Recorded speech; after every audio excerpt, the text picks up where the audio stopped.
This is the NBC Theater.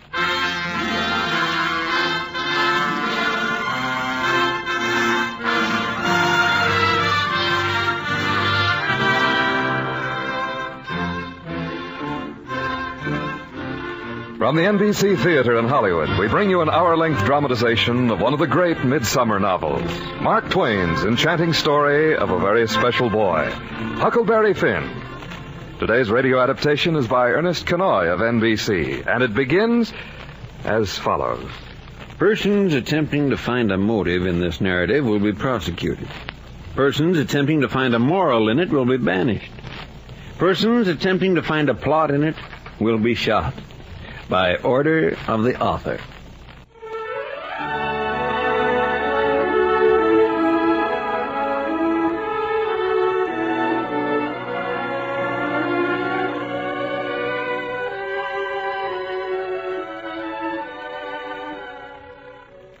I'm Huck Finn. You don't know about me without you read a book called Tom Sawyer, but I'm Huck Finn just the same. If you did read that book, you remember Tom Sawyer and me found some money hid by robbers in a cave. Judge Thatcher, he's about the smartest man in all Missouri. Well, he put the money out at interest. Before I was rich, I used to live in the woods, free and comfortable like. But after we found the money, the widow Douglas vowed she'd civilize me. It was awful, considering how dismal regular and decent the widow was in her ways. Huckleberry, I will not have you smoking. It's a mean practice, and 'tain't clean. Besides, 14's too young. That's the way it was. What with new clothes and Bible reading and spelling books, I was ready to cut and run. One night she was at it worse than usual. Huckleberry? Yes'm. Don't scrunch up like that. Sit up straight. Yes'm. Can't you stop squirming so? Huck Finn, have you got your shoes off? Yes'm. I declare, sometimes I'm afraid you're going to grow up just like your father. Land of Goshen, Huck. You might as well go up to bed. I can't stand your fidgeting.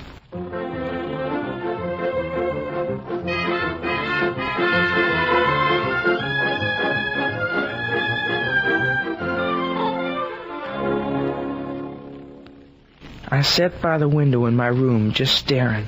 I tried to think of something cheerful, but it weren't no use. I got so downhearted and scared that I lit my pipe and didn't care if the widder smelled it or not. Then a twig snapped down in the yard. Meow. Huck. Huck Finn. Meow. That you, Tom Sawyer? Yep. Come on down the drain pipe. We're having a meeting by the graveyard. Over here, Huck. Shh. Tom, I see you. Who's there? Blast it, you woke Jim, the widow's slave. Come on, Tom. Who is you? I, thought the old wind. That's all. Just the old howling wind around us. You went inside. Come on. What is all this, Tom? We're going to start a band of robbers. Call it Tom Sawyer's Gang. Everybody will have to sign an oath. In blood. Blood? Land, why? So he won't tell us secrets about who the gang kills and all. If he does, he gets his throat cut and his carcass burned up and has a curse put on him. That's a powerful good oath. And then the gang kills all his family, too. What about me? I ain't got no family. Well, you got a father, ain't you? Oh, you can't never find Pap these days.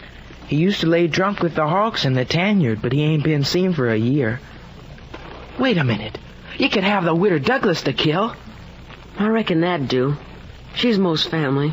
What's the line of business for this here gang, Tom? Nothing much. Only murder and robbery. Who are we gonna rob?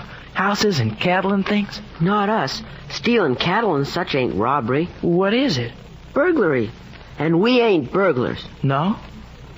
That ain't no sort of style. What's our style, Tom? We're highwaymen, real style. We hold up carriages on the King's Highway and kill people. It sounds all right.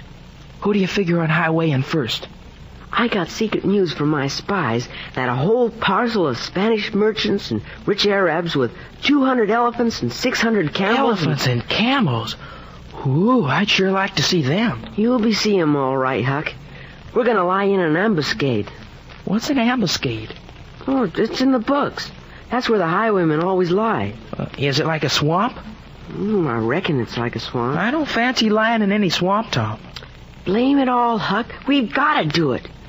Anyway, all them elephants and camels, they're going to be encamped at Cave Hollow tomorrow afternoon. Now, wait a minute, Tom Sawyer. That's a Sunday school picnic going to be in Cave Hollow tomorrow, and you know it. It'll just look like a Sunday school picnic. It's really Arabs. It's all done by enchantment. If you read that book, Don Quixote, you know all about it. Tom, don't you get mad now, but I judge all that stuff one of your book lies. Maybe you believe in them Arabs and elephants, but I'm going back to my room.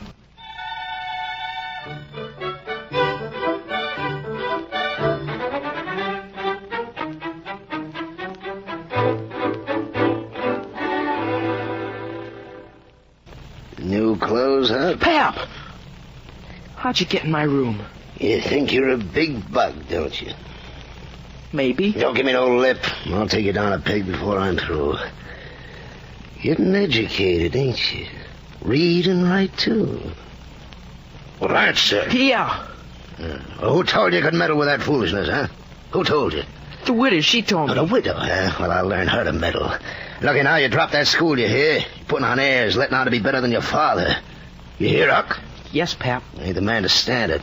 Now, let me hear you read. Here, take up this book. Well, General Washington made his headquarters 3 miles... Oh! Can do it. Look at that, a bed. A looking glass, a carpet. And your own father got to sleep with the hogs and the tanyard.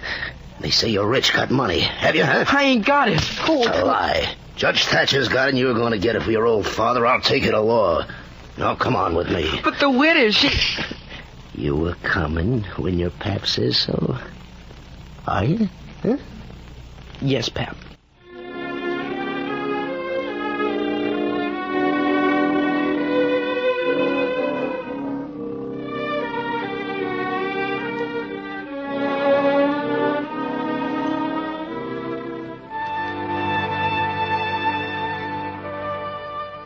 Pap took me upriver in a skiff, crossed to a cabin on the Illinois shore. He spent the time getting drunk and licking me with a cowhide strap. He got right handy with a hickory, too, and I was all over welts. He locked me in for 3 days running and then came back drunker than ever. All this government? That's what I said, just look at it. Pap, look out for the stool. There's a law taking a man's own son away from him. His own son after I had the expense of raising him. And me, what should be the richest man in town. That's what I told him, me lying in the mud in the gutter. Huck, jug's empty. You been stealing my liquor? You drunk it all, Pap. Here, you see. All that government when a man can't even keep a full jug.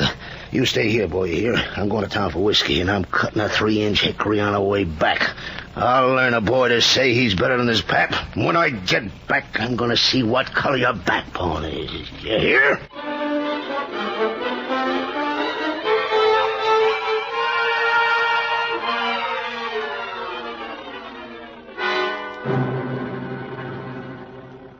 Pap was so drunk he forgot to lock the door, and I wasn't going to wait for him to come back. I loaded up a drift canoe we'd hauled in. Then I took Pap's gun and shot me a wild pig and bled him all over the cabin floor. I bloodied up the axe good and stuck some of my hairs on it. I reckon they'd figure robbers got me and dumped me in the Mississippi, and that'd be the end. Then I cut for the canoe and shoved out into the river. About 2 miles downstream, I pulled up on Jackson's Island. It was gray dawn by now. There was freckled places on the ground where the light sifted down through the leaves. A couple of squirrels sat on a limb and jabbered at me friendly. I jumped, though, and I smelled smoke. Somebody had a campfire going on Jackson's Island. I went cautious and slow, but not slow enough. I stepped on a twig and it cracked like a rifle. Who's there? Jim? That Widow Douglas's Jim? Huck. Is that Huck Finn here? What are you doing, rooming? I ran away from Pap, Jim. He was just about going to finish me. I fixed it so it looked like robbers got me. No. Say, that's even better than Tom Sawyer could have done. Hey, what are you doing on Jackson's Island? Well, maybe I'd better not tell. Why, Jim? There's reasons. You wouldn't tell on me, would you, Huck? You promise? Sure, Jim, I promise. Well, I run off. Jim, how come you do a thing like that? Well, old Widow Douglas, she said she'd never sell me off down to New Orleans. But I heard her tell Miss Watson she was a goner for $800. I didn't wait to hear no more. I lit out for the river, and I swam over to the island. You won't tell, will you, Huck? I said I wouldn't. Oh, Jim can help you, Huck. There now. Hear them birds? That sign it's going to rain. We'd better find a cave on this here island. It's going to rain powerful.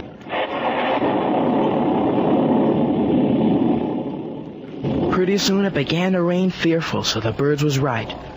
It rained for about a week, and the river was rising fast. All sorts of things began to pile up on the island.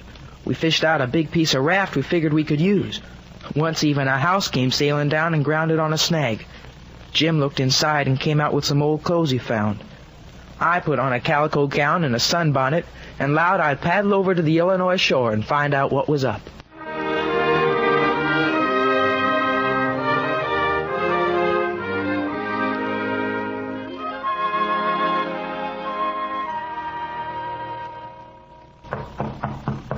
Come in.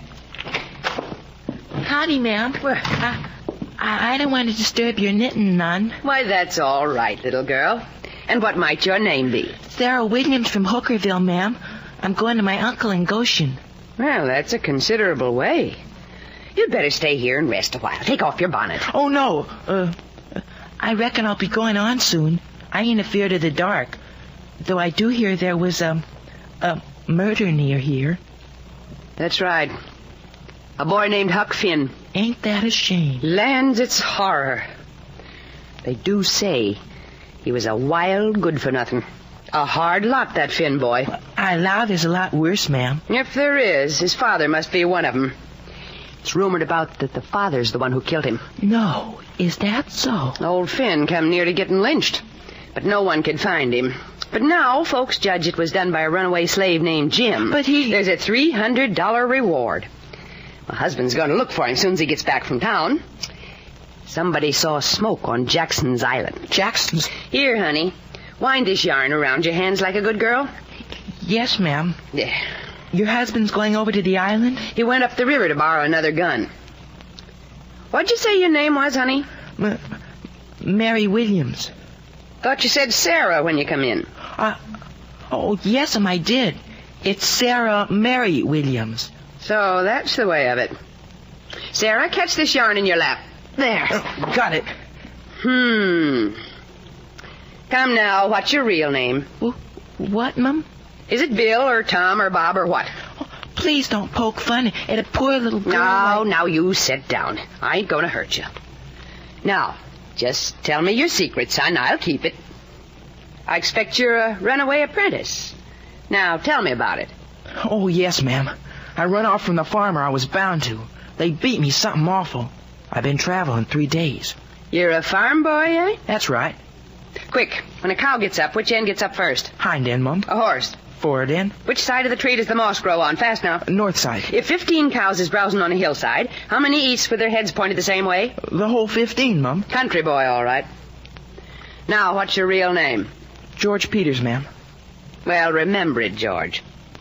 Don't be telling me it's Alexander later. It's George, ma'am. And don't try to fool a woman in that dress. And mind you, when a girl catches anything in her lap, she throws her knees apart to spread her skirt. She don't clap them together the way you did to catch that yarn. Now, trot along, Sarah, Mary, Williams, George, Alexander, and keep out of trouble.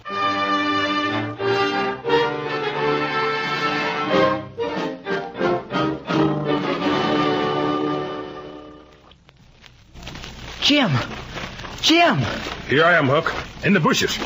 Get up and hump yourself, Jim. There ain't a minute to lose. We gotta get the raft out on the river. They're after us.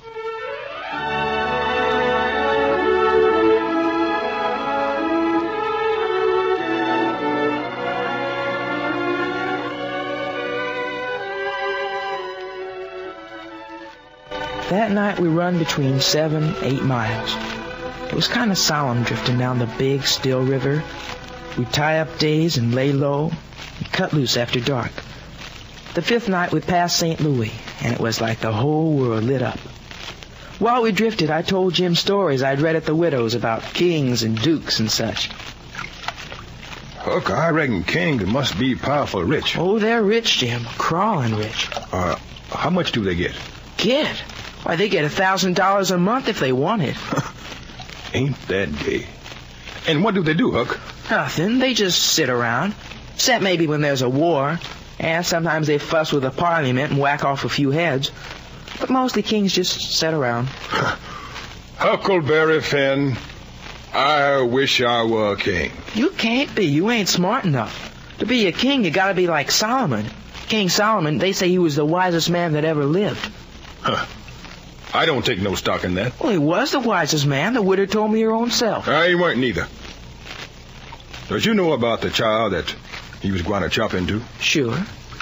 Well, then, suppose I'm Solomon, and you's a woman, and that keg is the other, and this your piece of bread is the child. Both of you claims it. Do I find out among the neighbors who it really belongs to? No. I take and whack it too. Now, what's the use of half a child? Oh, but hang it, Jim. You clean missed the point 1,000 miles. No, I don't, Huck. The real point's down further. Down deeper. No, it ain't, Jim. It's this way. Just the way Solomon was raised. He don't know the value of no children. What with those wives he had? And about 5 million children running around? What's he care about a child? He just lie, cut him in two. That's what he do. I never saw such a man. You got it all upside down wrong. Me? Go along. A man can't settle a dispute about a child with a half a child. Don't talk to me about Solomon. He don't know enough to come in out of the rain.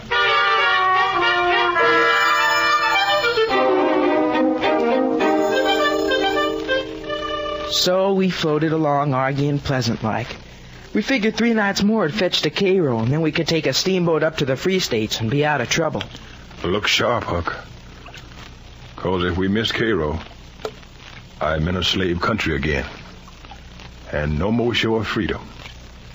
No, sir. I don't know, Jim. The fog's pretty thick. The first thing I'll do in Free State, save my money. Never spend a single cent. No, sir. And I'll get enough and I'll buy my wife off old man Parsons' farm.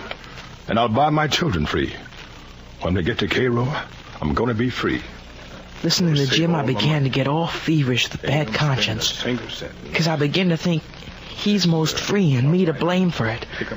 I couldn't get it out of my conscience. I tried to make out to myself that I didn't run Jim off from his rightful owner. But my conscience ups and says, you could have told. What's poor widow Douglas done to you that you help her slave run off?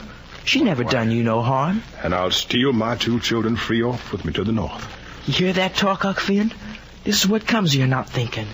Here's this Jim coming out flat-footed and saying he'd steal his children. Children that belonged to a man I didn't know, who never done me no harm. That's it. That's Cairo at last. I just know it. You don't look right to me, Jim. I'll just take the canoe and look. Pretty soon I'll be jumping for joy. And I'll say it's all on account of Huck.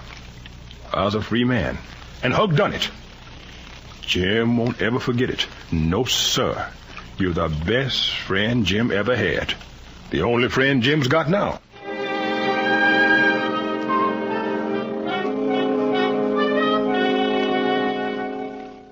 I took the canoe and started out for shore. I was all in a sweat to tell on Jim like my conscience said. When I was about 50 yards off the raft, I heard Jim across the water. There goes old true Huck, the only friend that ever kept his promise to old Jim.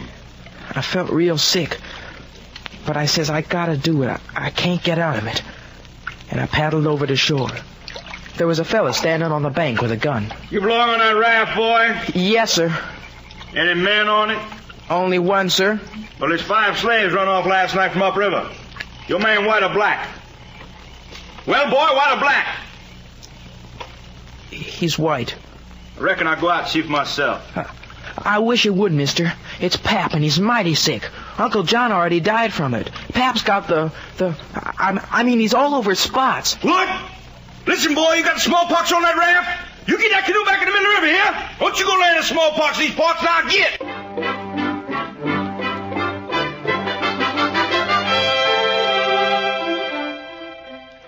Jim. Here I am, Huck, in the water. I was going to swim for you to come aboard. My, how you did fool him, Huck. That was the smartest dodge. I expect it saved old Jim. Old Jim ain't going to forget you for that.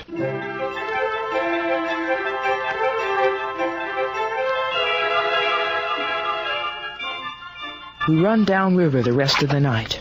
Jim straining his eyes through the fog to see Cairo. The mist came in so thick we couldn't even see the lights on the Illinois shore. We asked the fella, he cussed and told us Cairo was still way downriver. Then when daylight come, I dipped up some water to drink. Look at that, Huck. That's clear old high water inshore. Not the old muddy Mississippi. We went by Cairo in the fog last night. Oh, don't let's talk about it, Huck. Poor slave can't have no luck. Well, we should have asked again, Jim. I should have. It ain't your fault, Huck. Don't blame yourself for it. Hey, that steamboat's coming pretty close. He means to shave off our stewing, old Huck. Them pilots don't care about no raft. Well, pull the sweep, Jim. Pull. Ain't no use, Huck. He ain't thrown over us just for devilment. Hey, you! Sheer off! Sheer off! Jump, Huck! Go down deep under the paddle wheel. Jump!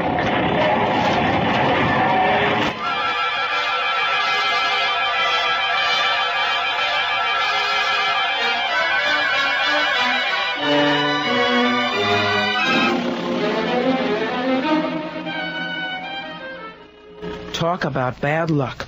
I couldn't find Jim in the raft till the next night. We had to fix the steering sweep, and this time Jim fixed a wigwam on one end of the raft for bad weather and all. Well, then 2 or 3 days or nights went by, quiet, smooth, and lovely. Then one morning, just as we were getting ready to shove off, we heard a monstrous cry of dogs in the woods. Untie the rope, Jim. There's somebody coming through the brush. Hey there, boy. Wait. Let us on that raft. It's a matter of life or death. We ain't done nothing, and they'll kill us.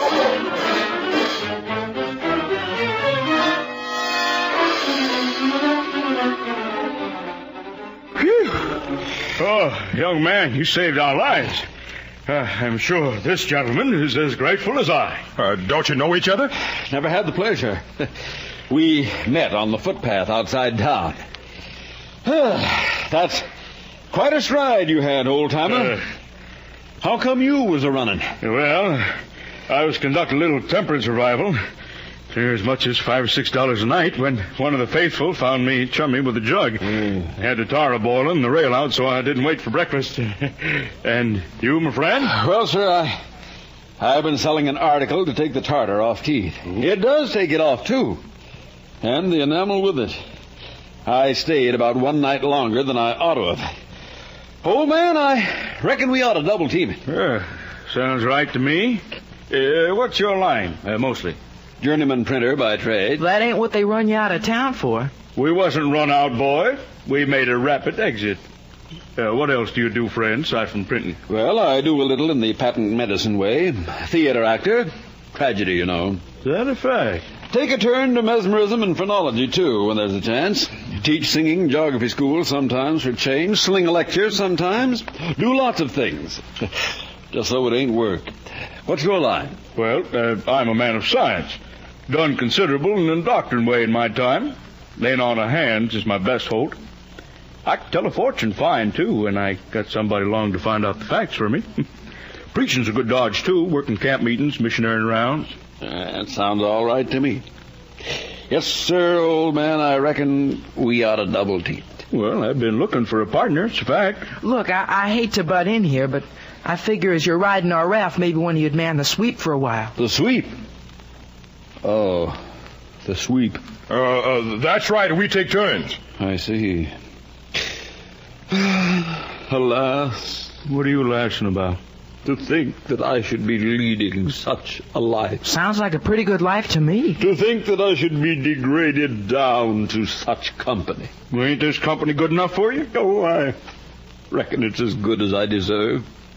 I did it myself. I don't blame you, gentlemen. Well, that's big-hearted of him, ain't it, boy? Yes, sir.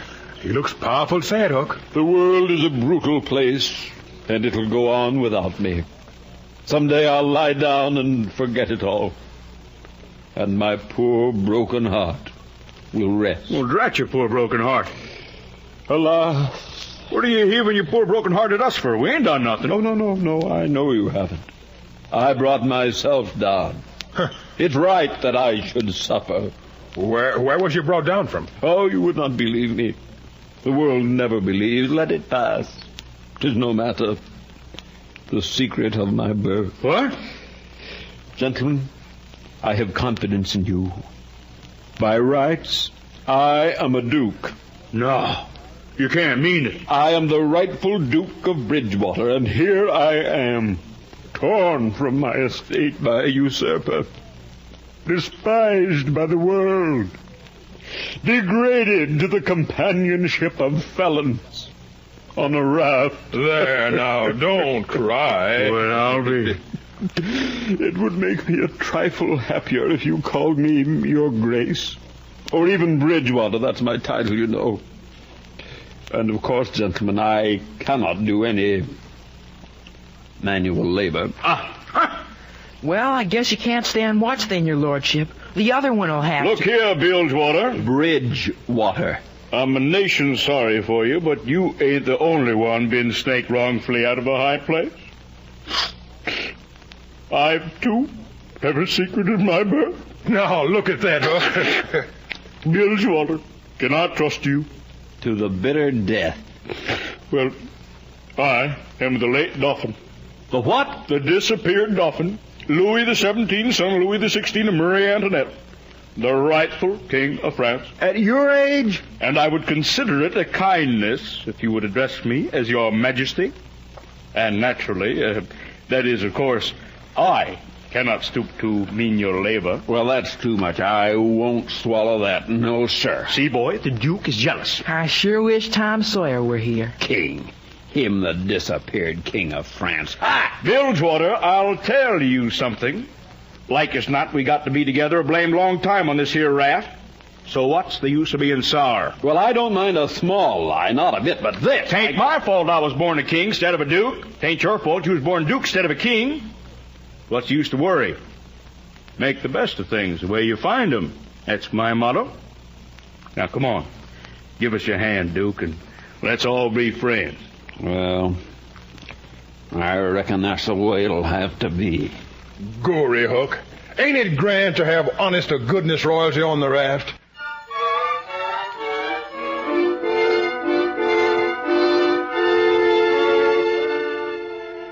It didn't take me long to make up my mind that these liars weren't no kings or dukes, but I never said nothing. We kept Your Grace and Your Majesty in 'em, and everything got along fine.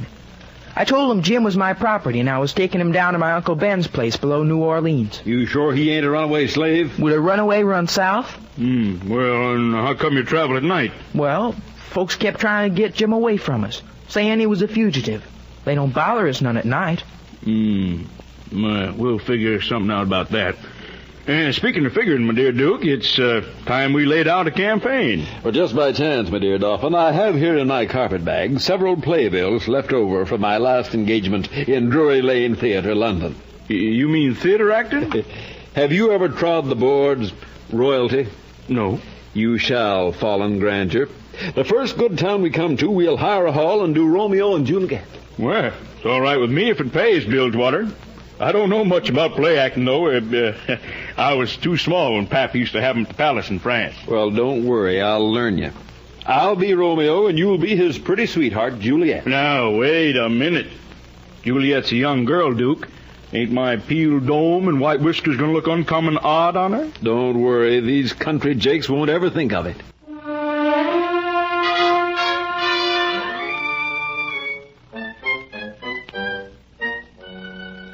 Well, gentlemen, I've been up to the village. Had quite an afternoon working in the local print shop. Working? In a manner of speaking. Oh. I took in $10 worth of advertisements for the town newspaper, sold 3 cut-rate subscriptions. Total $9. Not counting this jug. But it ain't your paper to take ads for. My boy, you haven't the proper outlook. And what's more, I fixed it so we can travel in the daytime. Here. It's a slave handbill. Runaway named Jim, St. Jack's Plantation, New Orleans. $200 reward. This way we can make out we're taking him down for the reward. And here's my masterpiece. Look at that beautiful typography. Shakespearean Revival, one night only. The world-renowned tragedians, Edmund Kean, the elder of the Royal Haymarket Theatre, Puddin Lane, London. That's you. And David Garrick, the younger of the Drury Lane Theatre. That's me. In the sublime Shakespearean spectacle, the balcony scene in Romeo and Juliet. Admission 25 cents. Ladies and children not admitted. And if that don't get 'em, I don't know Arkansas. Well, Your Majesty, we got to rehearse some more, and we got to figure out some encores. What's encores, Bilgewater? Never mind there, Dolphin. I've got one for you that'll just set this town back on its ear. Tonight, Majesty, the play's The Thing.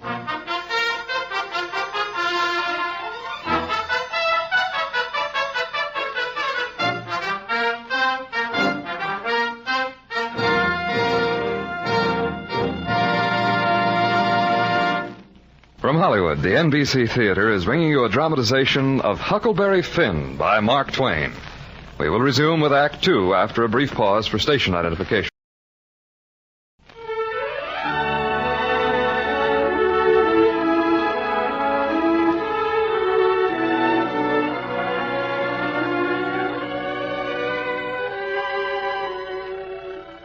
We tied up at the next town, and the Duke went out and hired the courthouse and stuck up the bills. It weren't much of a town. The streets was mostly mud, and there hadn't been any paint on the houses since Columbus's time.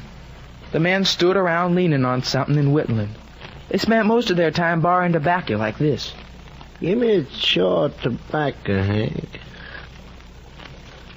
I ain't got but one chaw left. Ask Bill. He ain't got none. Let me one, Hank. I just as minute give my last to Ben Thompson. You'll give him a chaw? So did your sister's cat's grandmother. When you pay me back all the chaws I gave you ready? I did pay you back some. Once. About 6 chaws. Barry store tobacco and gov back homegrown. What's that? Somebody sicking dogs on a sow. Come on, let's go see.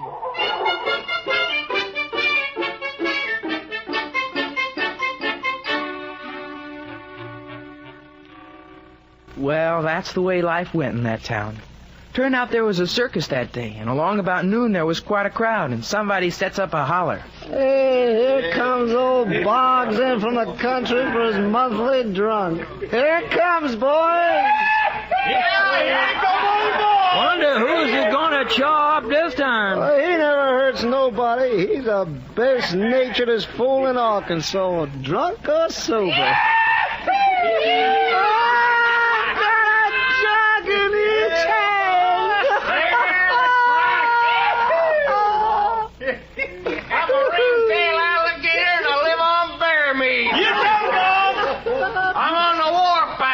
Price of coffins is going to rise.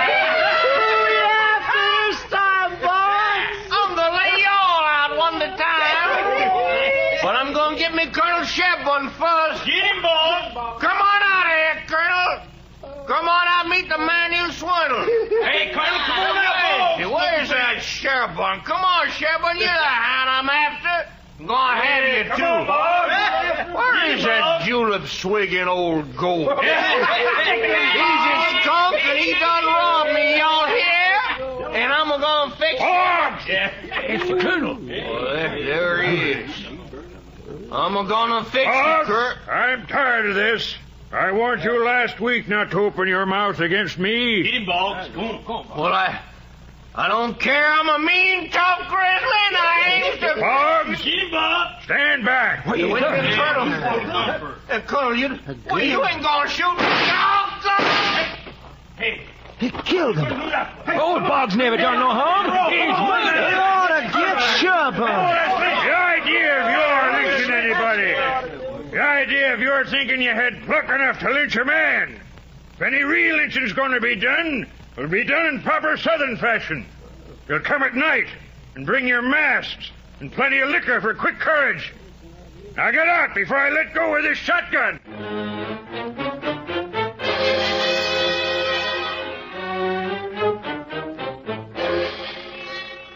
That crowd just broke apart and went every which way.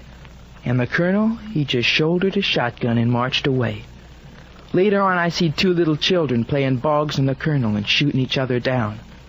And everybody said they done it perfect and gave him pennies. That's the kind of a town it was.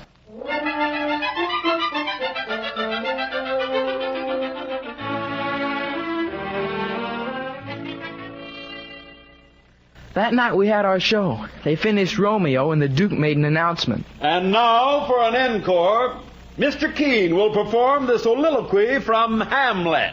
A what? Some kind of ham. Now sit still and listen. To be or not to be? That is the question. That makes calamity of so long life. For who would fathers bear? Till Barnum would you come to Dunsinane. But at the fear of something after death, murders the innocent sleep. Great nature's second course, and makes us rather sling the arrows of outrageous fortune. What stop you, the fair Ophelia? Hope not thy ponderous and marble jaws, but get thee to a nunnery. Go. Go! Go!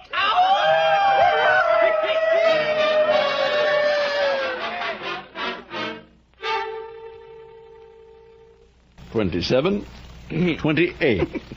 Not bad for a one-night stand, eh, Majesty? Shall we return to our boudoir and sample this here imperial nectar? Well, John, now you're talking, Bilgewater. Give her here. Huck, Yeah, Jim? don't it surprise you the way kings carry on? No, I reckon it's in the breed. But, Huck, these kings of irons are regular rascandals. That's just what they is. That's what I'm a-saying. They all is, mostly. Take old Henry VIII. Why, you ought to seen him when he was in bloom. What did he do, Huck? Well, he used to marry a new wife every day and chop off her head come morning. Ooh-wee. And he'd do it just as indifferent as if he were ordering eggs. Fetch up Nell Gwynn, say, and the next morning, wham. Compared to them old-time kings, honor a bunch of lambs. I guess kings is kings. Light for your pipe, Jim? Oh. Thank you, Huck. You know, I was thinking, Huck. I was feeling real bad. Why, Jim? What makes me feel so bad is because I hear something over yonder, like a whack or a slam. A while ago, and it reminded me of the time I treated my little Elizabeth so ornery. She was only about 4 years old, and she took scarlet fever and had a powerful rough spell. Then one day she's better, and she just stand there, and I say, "Shut the door." And she never done it. Just stood there kind of smiling. Make me mad. I said it again, mighty loud. "Shut the door." But just stood there. Same way, kind of smiling. Never paid me no mind. And then I fetched her slap side the head. But she just stand there. Just then, along come the wind and slammed the door behind that child. Kablam! And she never moved. My breath most hopped right out of me. Then that door slammed again, and she don't never budge. Huck, I just bust out crying. I say, "Lord God Almighty, forgive poor old Jim, 'cause he's never gonna forgive himself as long as he lives." Huck, that little child, she was plumb deaf. And I'd been treating her so. And I ain't never gonna see my Elizabeth again. But maybe, Huck, maybe I buy as a freak. That's what I'll do. I'll buy a freak.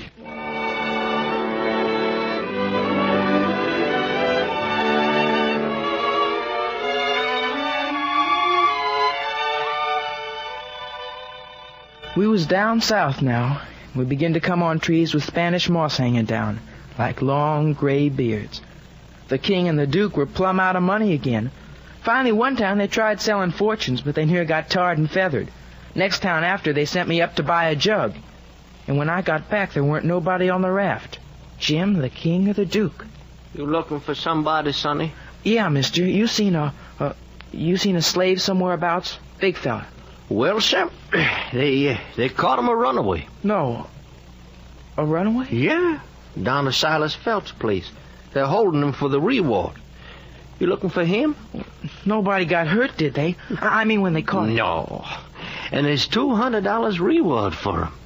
Like picking money out in the road. It sure is. I wish I had it. Who nailed him, mister? Oh, old fella, a stranger. Sold his chance in the reward for $40 because he can't wait. Had to get up river. An old fella, huh, mister? Yeah, old goat with whiskers. That's right, son. Had him a handbill with his slave's picture on it and all. Sold him for $40. Boy, if it was me, you bet I'd have took the whole 200. Yes, it's just like picking money out in the road.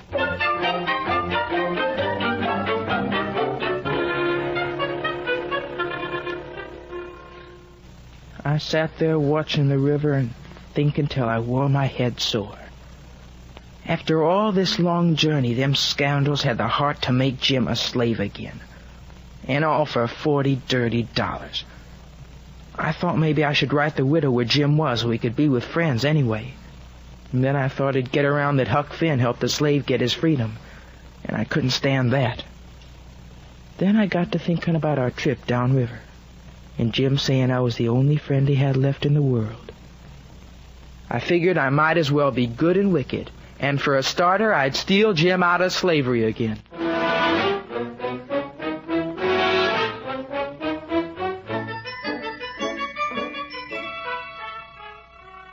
I started over to Phelps where the fella said they had Jim. It was all still and Sunday-like. When I got there, the dooryard was empty, and off in the slave cabin, I heard a spinning wheel humming, wailing along up and sinking down again. And I wished I was dead, for that's the lonesomest sound in the world. Then suddenly the dogs was piling out of the house. Hey, here you. Get down. Go on. Get down. Down, Tiger. Now go on. Sketch. Afternoon, ma'am. This Phelps? Why, it's you. It's you at last, ain't it? Oh, yes, ma'am. Why, you don't look at all like your mother said. I don't? Silas, come on out. It's Tom. What's that? Lord's sakes, I'm so glad to see you. Come on out here, Silas. It's your nephew, Tom. Come to see us. And us not setting eyes on him for 10 years. Well, welcome, boy. We've been expecting you a couple of days or more. That riverboat running behind schedule again? Well, it was, Where's your baggage, Tom? Down to the steamboat landing? I lost it when the boat went aground. Land sakes, where'd she go aground? Well... Speak up, boy. Well, it weren't the ground, and that didn't keep us back but a little. Weren't the grounding? What was it then? We blowed a cylinder head. Good gracious. Anybody hurt, Tom? No, I'm just killed a deckhand. Well, that's too bad about your baggage, but I reckon we can fix you up. Oh, here we are running on, and you ain't told me a word about the family up the river. I ain't? Now you just sit down and tell me everything. Just all about them, every last thing you can think of. Well... Cat got your tongue, boy? No.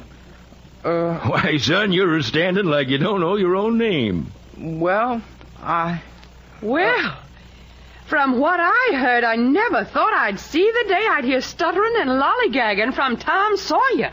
Well, ma'am, Tom Sawyer.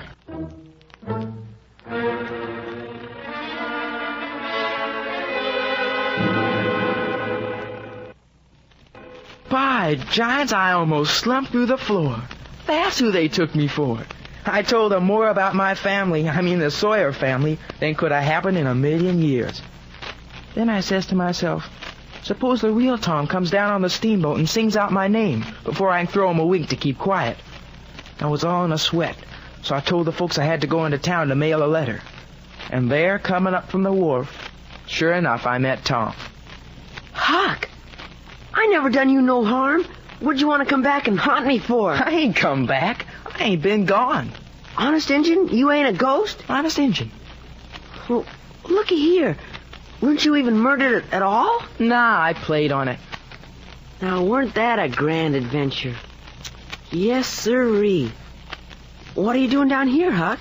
Listen, you won't tell nobody, Tom. There's a slave here I'm trying to steal out of slavery. Huck. His name's Jim.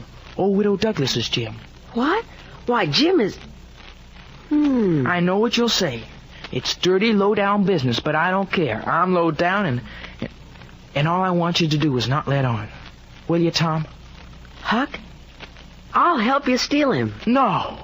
You tell me where he is. Well, he's at your Uncle Silas's place. And that's another thing. I don't know what we're going to do. They think I'm Tom. Well, that is gay. But never you mind, Huck. I'll tell him I'm my own brother. Sid, that's me. When it comes to adventures, you just leave everything to me.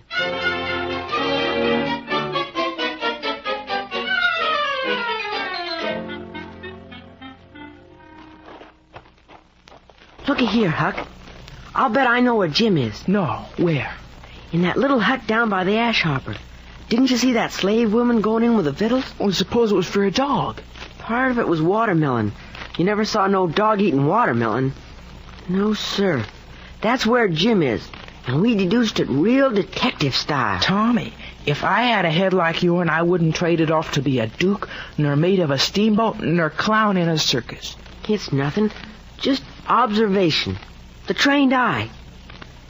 Well, Huck, how about a plan for stealing Jim off? Suppose I get my raft upriver here. In the first dark night, we can steal the key out of the old man's breeches and run off downriver the way Jim and we used to before. Wouldn't that plan work? Work? Sure it'd work. But it's too blamed simple. What do you mean? Why, that plan of yours ain't got no style at all. It's mild as goose milk. I've been reading all about escaped prisoners, and you gotta do these things right, with fancy touches. You leave everything to me, Huck. You meet me down by the ash hopper after dark, and we'll get started.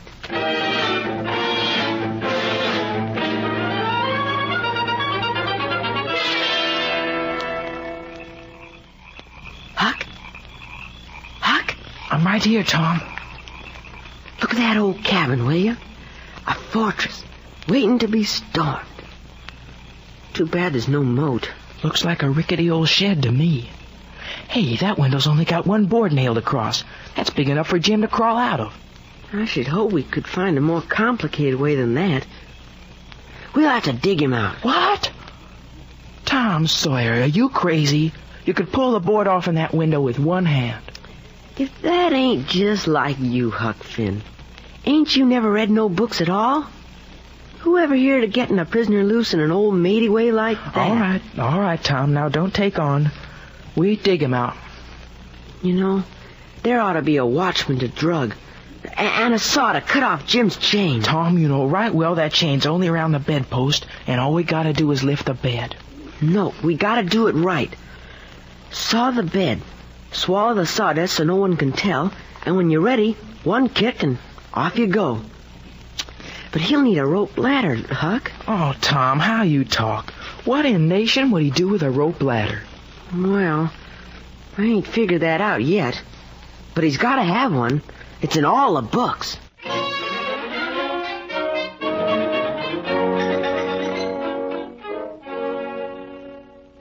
Well, I figured Tom knew what he was doing. It didn't make sense to me, but he kept talking about the man in the iron mask and Casanova and other book folks. So I just done what he told me and kept shut.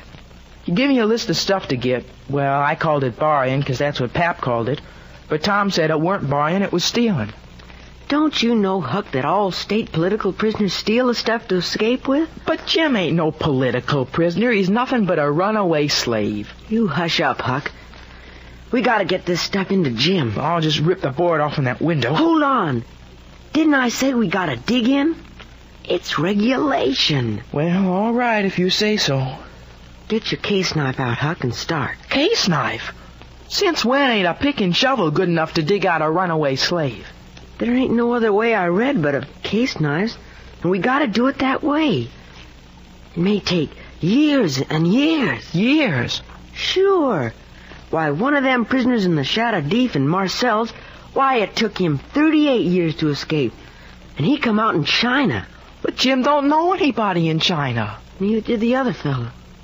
Huck, why do you keep wandering off the main point? Well, I don't know about them books, Tom. But I'll tell you, Jim's just too old to be dug out of there with case knives. He just won't last.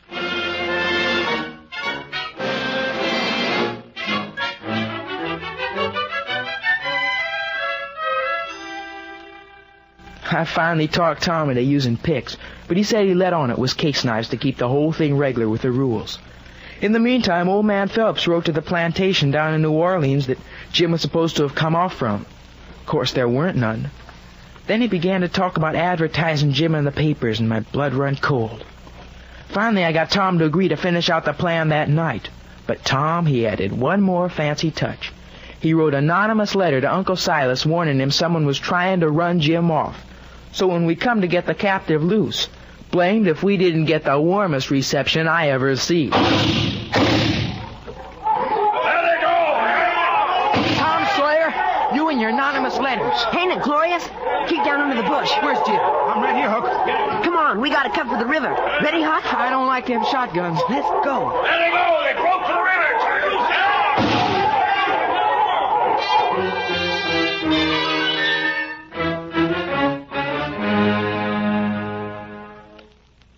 Cast off, Huck. Shove the raft out, Jim.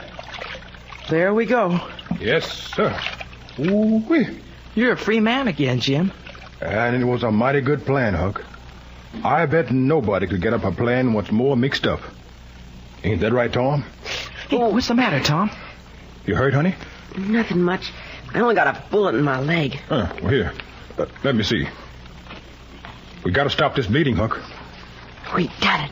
An elegant escape. Just as slick as nothing at all. Oh, that leg don't look so good to me, Tom. Well, Huck, the way it looks to me, if it was Tom being set free and old Jim been shot, Tom would say, we gotta get him to a doctor. Never mind about me. That's Tom Sawyer. And that's just what Jim going to say.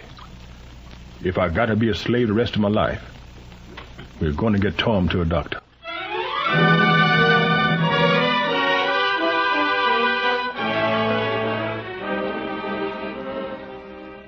Tom argued, but Jim and I was firm, and we pulled the raft in and toted him over to where we could find a doctor. Tom sent me off to scout around before the doctor come. And what did I do but bump right into Uncle Silas, shotgun and all. I lied some to get out of it, but they took me off home, and I didn't know what had happened or anything. Till next morning when a wagon drove up to the door with a crowd of men around it. Laws alive, what happened to you, boy? Dr. Alden, what's wrong with him? Hi there, Mr. Phelps. The youngster seems to have run into a bullet. Oh! Here now, here, easy, man. He's all right now. sure, Aunt Sally. Just limp a little. And I brought you back the runaway slave. We'll tie him up right this time. Why, I ought to take a lash. Now, hold on. He's all right. Well, he could have got plumb away, but he stayed on to bring the boy to me so as I could doctor him. He was hiding in the bush, but the minute I said I'd need help somewhere, out he come. And he was risking his freedom for that. Yeah, what I can't figure out is who left all them crazy notes in that rope ladder and the rest of that truck. This slave must have had an army helping him. Well, no, Uncle Silas. We set the runaway slave free. Tom and me. Good lad. Are you crazy, boy? We done it. And we done it elegant, right out of the books. Didn't we, Tom? Well, yes, and we did. Mercy sakes. I never. Well, anyways, you're safe. We better shut him up and tie him up good. Go on, you. Yes, sir. Goodbye, Huck. Tom. Hold on. You ain't got no right to shut up, Jim. He ain't no slave. He's as free as any critter walks this earth. What? Sure. Widow Douglas died 2 months ago and left Jim free in her will. 'Cause she was ashamed she said she'd sell him downriver. Why, he's as free as you are. Then why on earth did you work so crazy hard to set him loose? That's just like a woman. For the adventure of it, that's what. Adventure? Why, land mercy. Silas, if this boy didn't have a bullet hole, I'd have you tan the hide right off on him. Adventure!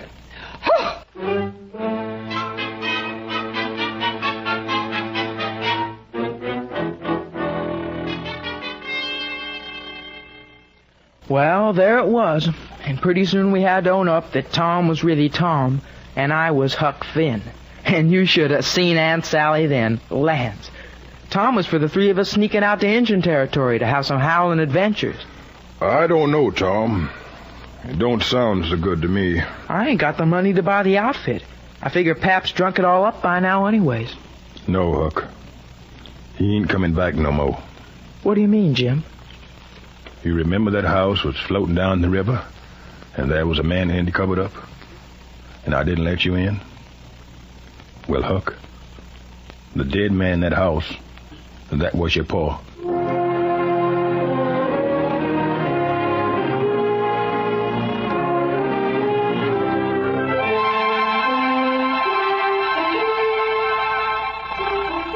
Well, now, I guess there ain't nothing more to tell about it, and I'm rotten glad of it. 'Cause if I'd knowed it was so much trouble, I wouldn't have tackled it. But I reckon I'll have to light out for Indian territory before the rest of 'em, 'cause Aunt Sally says she's going to adopt me and civilize me, and I can't stand it.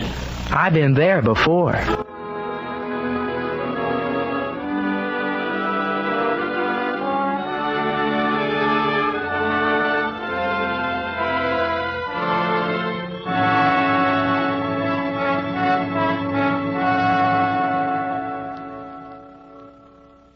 You have heard Huckleberry Finn by Mark Twain, as adapted for radio by Ernest Kenoy. Be with us again next week at the NBC Theater for a presentation of one of the classics among detective stories, E.C. Bentley's mystifying work, Trent's Last Case. The following week, we will return with another Mark Twain classic, A Connecticut Yankee in King Arthur's Court.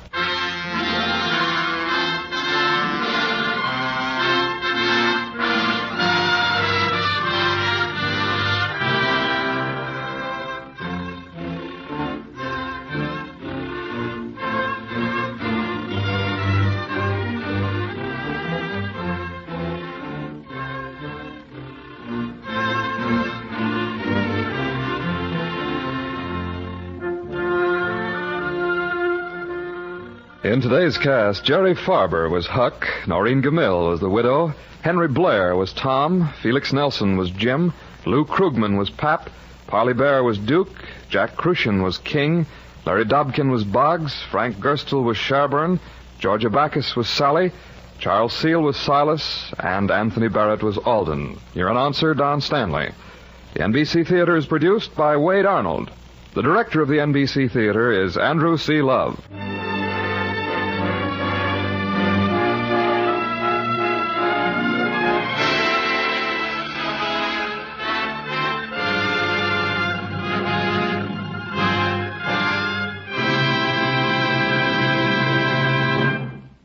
This program came to you from Hollywood.